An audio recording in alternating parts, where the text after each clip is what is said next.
Hello everyone, how are you? I hope you all are fine and doing great. Myself Abhishek Sanu and welcome to my channel. So guys, इस video में बात करने वाले हैं क्या आपको BSc agriculture join करनी भी चाहिए या बस ऐसे हवा में चल रहा है कि कोई स्कोप नहीं है, बहुत ज्यादा स्कोप है, बेटर ऑप्शन है। मैं इस वीडियो में वो सारे डॉट आपके क्लियर करने वाला हूँ। क्या बीएससी एग्रीकल्चर में स्कोप है, किसको बीएससी एग्रीकल्चर करनी चाहिए, किस स्टूडेंट को बीएससी एग्रीकल्चर बिल्कुल भी नहीं आने चाहिए और बीएससी एग्रीकल्चर के स्कोप क्या है।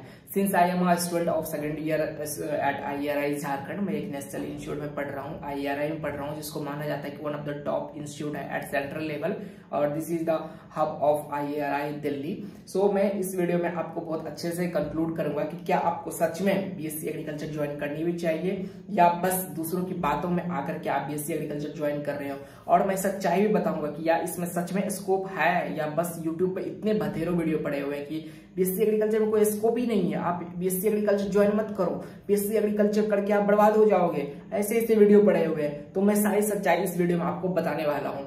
सो सिंस अ नीट एस्पिरेंट मैं ऑलरेडी रह चुका हूँ कि देखो होता क्या है हमारे साथ कि हम नीट के लिए प्रिपेयर करते हैं और हमारी एक्सपेक्टेशन ना पूरे आसमान छू रही होती है कि हम डॉक्टर बनेंगे, हमारी लाइफ स्टाइल ये होगी, हमारे पास ये कार्ड होगा, हम इतने लाख्स ऑफ मनी कमाएंगे।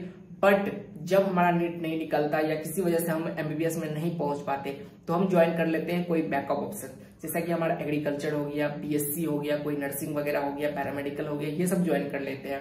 और फिर हमें लगता है झटका कि अरे हमारा तो कुछ हो नहीं पा रहा है। क्यों? क्योंकि हमने नीट में इतने बड़े बड़े सपने देखे थे कि नीट में हमारा ये हो जाएगा, वो हो जाएगा, बट ऐसा कुछ यहाँ नहीं हो रहा है। कॉलेज लाइफ यहाँ हमें नहीं देखने को मिल रही है। हमें होता है फ्रस्ट्रेशन, हमें कुछ लोग मिल जाते हैं कि बताने के लिए कि यहाँ पे तो कोई स्कोप ही नहीं है, ये यहाँ पे क्यों आ गए, तुम तो गलत आ गए। फिर हमें डाउट होने लगता है अपने डिसीजन पे कि हमने ये क्या किया, हम ये कहाँ पे आ गए। और फिर हमें होने लगती है सेल्फ डाउट, लो कॉन्फिडेंस और हम पढ़ने में भी हमारा मन नहीं लगता, क्लास मिस करते हैं और हम बहुत ज्यादा बोरियत फील करते हैं। फिर हमें लगता है कोई दूसरा करियर ऑप्शन ज्यादा सही होता और बीएससी एग्रीकल्चर के बारे में बहुत सारी चीजें नेगेटिविटी फैलने लग जाती है, जैसा कि मैंने ये खुद ही फेस किया है। तो सबसे पहला क्वेश्चन है क्या बीएससी एग्रीकल्चर में कोई स्कोप है? यस, स्कोप है but at higher study. BSc agriculture जो है यूजी लेवल पे बहुत ज्यादा स्कोप नहीं है, कोई जॉब नहीं है, कैंपस प्लेसमेंट बहुत ही कम है। अगर कैंपस प्लेसमेंट है भी तो वो सेल्स पर्सन बना देते हैं, आपको बहुत लो सैलरी देते हैं, जैसे कि 10 से 15 हजार या 20 हजार, जितना कि इंटर्नशिप को भी नहीं मिलता। इंटर्न को भी इतना 10-15 हजार सैलरी नहीं मिलता हमारे MBBS कॉलेज में या मेडिकल कॉलेज में।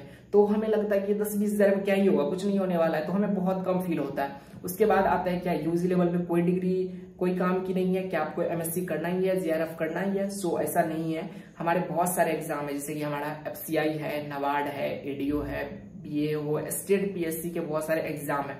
तो स्टेट PSC में आप अगर जाना चाहते हैं तो वो भी आपके बहुत सारे अपॉर्चुनिटी है। बट प्रॉब्लम क्या है कि वहां पे फिर से एक एग्जाम, फिर से कंपटीशन है, फिर से आपको प्रिपरेशन करनी पड़ेगी और कॉलेज के साथ आपको फिर से रगड़ना पड़ेगा, तब जाके एग्जाम निकलेगा। उसमें भी सिर्फ और सिर्फ एग्रीकल्चर नहीं, उसके साथ आपको क्वांट भी आना चाहिए, GK GS भी आना चाहिए, रीजनिंग भी आना चाहिए, कई सब्जेक्ट में इंग्लिश भी पूछ देते हैं और कुछ जॉब में तो हमारे कंप्यूटर एप्लीकेशंस, कंप्यूटर के अच्छे खासे नॉलेज भी आपको होने चाहिए। तो ये सब चीजें आपको डिस्टिंक्ट कर देता है कि आपको जॉब नहीं है, कोई स्कोप नहीं है। और हाँ, एक चीज तो मैं कहना ही भूल गया कि ये सारे जॉब हैं बट इसमें सीट जो है काफी लिमिटेड नंबर है, यानी कि आप मान लो 100 सीट भी मुश्किल से बहुत सारे जॉब में है। बहुत सारे जॉब तो ऐसे है जिसमें कि 5 सीट, 6 सीट, 9 सीट, 10 सीट और जोनल वाइज सीट आती है, जैसे हम NABARD का है उसमें 10 सीट आते हैं, FCI है उसमें ठीक ठाक सीट आ जाते हैं लेकिन 200 के अराउंड।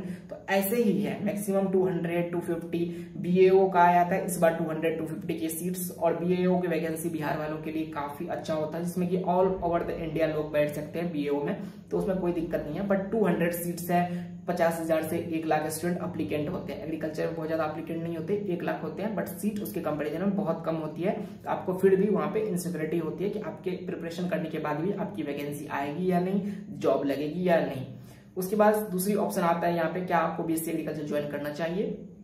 यस, ऑब्वियसली करनी चाहिए। अगर आपको इंटरेस्ट है एग्रीकल्चर में, आपको इंटरेस्ट है पेड़ पौधे में, आपको इंटरेस्ट है रिसर्च में, आपको इंटरेस्ट है एग्रीकल्चर को स्टडी करने में और एग्रीकल्चर रिलेटेड फील्ड में कुछ अच्छा करने में।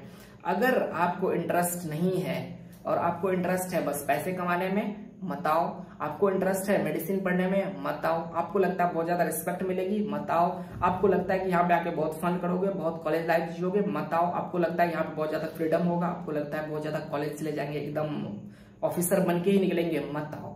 ये सब कुछ नहीं होने वाला। ये सब चीजों को रख दो अपने ताक पे और फिर यहाँ पे आओ। कोई इज्जत नहीं है, कोई रिस्पेक्ट नहीं है, कोई आपको नहीं पूछने वाला, कोई जॉब नहीं है। जॉब है जो बताया बस उतना ही है। आपको कोई रिस्पेक्ट नहीं मिलेगा, कोई पैसा नहीं मिलने वाला। जितने पैसे आप स्कॉलरशिप मिलोगे उससे ज्यादा खर्च ही होने वाले हैं। तो इन सब चीजों को देखते हुए आपको नहीं है, क्या आपको फिर से दूसरा एग्जाम की प्रिपरेशन करनी चाहिए? यस। अगर आप बीएससी कर रहे हो ऑलरेडी या बीएससी कर रखा है तो प्लीज प्लीज प्लीज हाथ जोड़ता हूँ, प्लीज जा करके आप कोई कंपटीशन एग्जाम की तैयारी करें, IIT जैम करें। अगर आप नीट वाले हो तो IIT जैम की प्रिपरेशन स्टार्ट कर दो, या फिर आप कोई कैट वगैरह MBA वगैरह की तरफ जाओ, COT PG देखो। ये इसमें आने का कोई मतलब नहीं। आप 4 साल आके यहाँ पे माथा मार के चले जाओगे, कुछ नहीं मिलने वाला। ऊपर से आपको डिप्रेशन लेके जाओगे, लो कॉन्फिडेंस लेके जाओगे, आपको लगेगा लाइफ में कुछ भी नहीं हुआ। मैं अपने एक्सपीरियंस से बता रहा हूँ, जैसा यहाँ पे हमारे सीनियर PG स्टूडेंट है वो भी हमें बता रहे हैं, कभी भी JRF वगैरह SRF वगैरह के चक्कर में बिल्कुल मत पड़ना। उनको ही JRF SRF करने चाहिए जिनको बहुत ज्यादा इंटरेस्ट है रिसर्च में, साइंटिस्ट बनना है, उनको ही करनी चाहिए, बाकी किसी को भी नहीं करनी चाहिए। उसके बाद बात करते हैं, क्या BSc एग्रीकल्चर में आपको बस खेती ले जाया जाता है, बस खेत वाले काम करने होते हैं? तो यस, खेत वाले काम करने होंगे। एग्रीकल्चर में हो आप तो खेत वाले काम करोगे, आपको प्रैक्टिकल नॉलेज होना बहुत जरूरी है। क्या आप BSc एग्रीकल्चर के पास कोई फैक्ट्री वगैरह खोल सकते हो? यस, BSc एग्रीकल्चर की वजह से आपके फर्टिलाइजर और सीड कंपनी का लाइसेंस आपको मिल जाता है BSc एग्रीकल्चर वालों को, और बाकी को तो नहीं मिलता। बाकी को मिल भी जाता है बट बहुत ज्यादा प्रोसेस है। लेकिन BSc एग्रीकल्चर वालों को आप अगर फर्टिलाइजर कंपनी खोल सकते हो, फर्टिलाइजर का आप सीड का कोई गोदाम डाल सकते हो, दुकान खोल सकते हो, होलसेल रिटेल खोल सकते हो, तो ये चीजें आपके लिए हो सकती है। लेकिन क्या आपको BSc एग्रीकल्चर करने के बाद आप सोच रहे होंगे कि आप BSc एग्रीकल्चर कर लूं और मैं बहुत बड़े लेवल पे फार्मिंग वगैरह कर लूं? उसके लिए आपके पास बहुत ज्यादा लैंड चाहिए, बहुत ज्यादा इन्वेस्टमेंट चाहिए, और एग्रीकल्चर रिलेटेड फील्ड में ना बहुत कम स्टार्टअप है जो कि एग्रीकल्चर ड्रिवन है। तो इस स्टार्टअप के थ्रू आप अपना अच्छा ग्रोथ पोटेंशियल ढूंढ सकते हो, आप स्टार्टअप ढूंढ सकते हो। जैसे कि 1-2 हमारा स्टार्टअप है, जैसे कि एक बिहार का 2 लड़के हैं, 2 स्टार्टअप के बारे में मैं जानता हूँ। एक तो है जो पूरा का पूरा गांव का लोकल चीजें बेचते हैं अपने साइड पे, एक है जो एग्रीकल्चर रिलेटेड फील्ड में कि डिफरेंट विलेज में जा करके ऐसा करते हैं कि वो सीड देते हैं किसान को, बोलते हैं आप ये फसल लगाओ, उसकी ग्रोथ होती है अच्छी खासी, उससे वो फसल खरीद लेते हैं। और उसने अपना नाम टैग दिया है कि सारे के सारा चीज ऑर्गेनिक, लो फर्टिलाइजर डालते हैं, फार्म यार्ड मैन्योर डालते हैं, मैन्योर वाला काम करते हैं। सो डैट कि क्या होता है कि उनका डबल प्रॉफिट होता है कि एक तो हमारा ऑर्गेनिक कल्चर भी हो गया उनका, उसके फर्टिलाइजर भी बिक गए, उसके सीड भी बिक गए, और किसान को थोड़ा प्रॉफिट भी हो गया अच्छा खासा। तो एक ये हमारा जो है एक स्टार्टअप है, आप यूट्यूब पे सर्च करेगा, इस टाइप से बिहार का कोई स्टार्टअप आ गया, नाम मैं भूल गया हूँ, कुछ तो ग्रामीण करके या गांव करके, ऐसे ही, गांव वाला तो अलग है, ग्रामीण करके ऐसा ही कुछ है, मैं डाल दूंगा कमेंट में कि वो कौन सा स्टार्टअप है।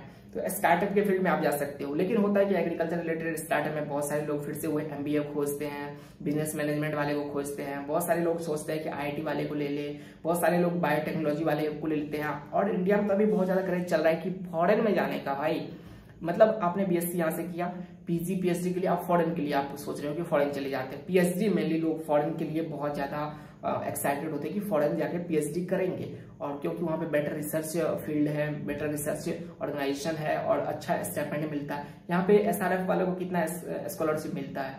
37,000 36,000, जो कि PhD कर रहे हैं उनको ये हाल है। आप सोच सकते हो। और कई बार तो स्कॉलरशिप टाइम पे मिलता भी नहीं है, बड़ी प्रॉब्लम हो जाती है इंडिया में, मतलब लेबर की तरह समझा जाता है PhD स्कॉलर्स वगैरह को। मैं गलत नहीं बोल रहा हूँ, आप जो PhD कर रहे हैं आप उनसे पूछिए कितने टाइम लगते हैं और कितना वर्कलोड होता है। 12-15 घंटे तो उनका लैब में ही निकल जाता है। PG वाले हैं, PG वालों का भी ऐसा ही कुछ है कि वर्कलोड बहुत ज्यादा है, स्कॉलरशिप टाइम से मिलता नहीं है, जितना वो डिजर्व करते रिस्पेक्ट उतना वो उन्हें रिस्पेक्ट मिलता भी नहीं है। और बाकी चीजें तो बहुत सारा इंडियन एजुकेशन सिस्टम में ही फ्लॉ है कि हम ऑलरेडी एंशियंट वाले चीजों को बोल करके ब्रिटिश वाले के एजुकेशन सिस्टम को अपना रहे हैं और उसके अकॉर्डिंग पढ़ा रहे हैं। तो ये पूरा रट्टाफिकेशन वाला काम जो होता है ना, प्रैक्टिकल नॉलेज में डेवलप हो ही नहीं पाता।